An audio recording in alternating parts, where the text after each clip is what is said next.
Change करे के।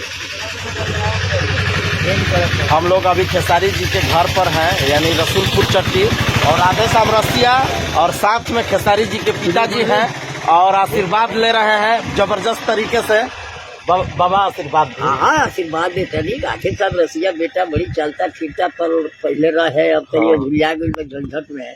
ये साला हम ये कहे कि ये बेटा के आशीर्वाद देता नहीं। थोड़े जड़ती भैया बड़ी बूढ़ी पासवार बड़ी एक रक्षा करत रहिए। बाकी अब वह कहे कि भाई तेरी हेरा फेरी से बच के लड़कवा के कुछ सिखा दे।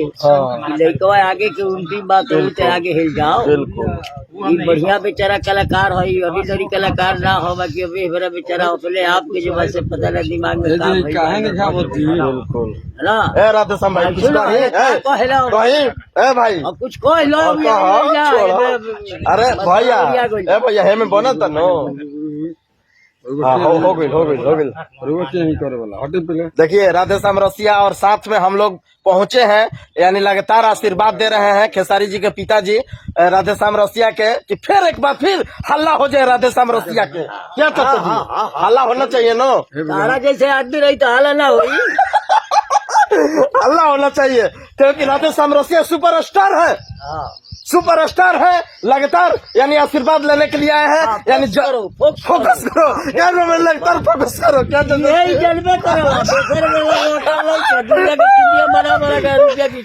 भैया कुछ बोलो। क्या बोली?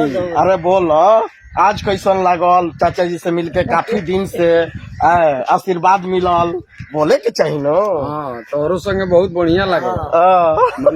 चाहे के अगर तारा मन हो तो कोनो बात नहीं। अरे काहे का जी भैया मरबो तू झूठ काहे बोलता है?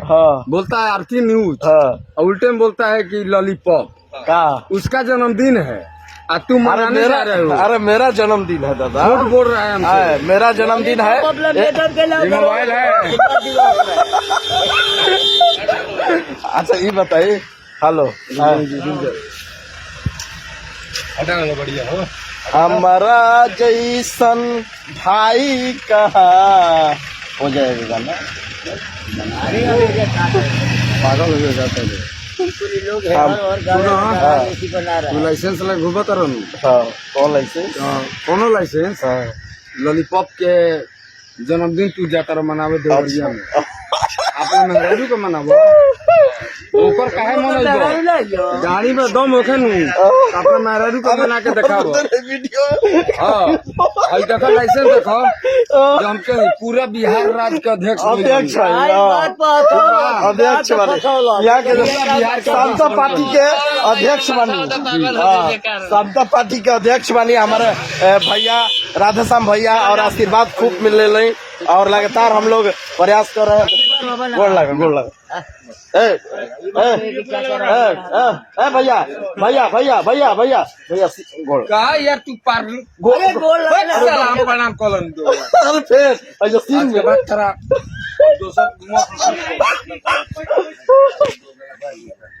कहाँ से गाड़ी लेनी है रुआ?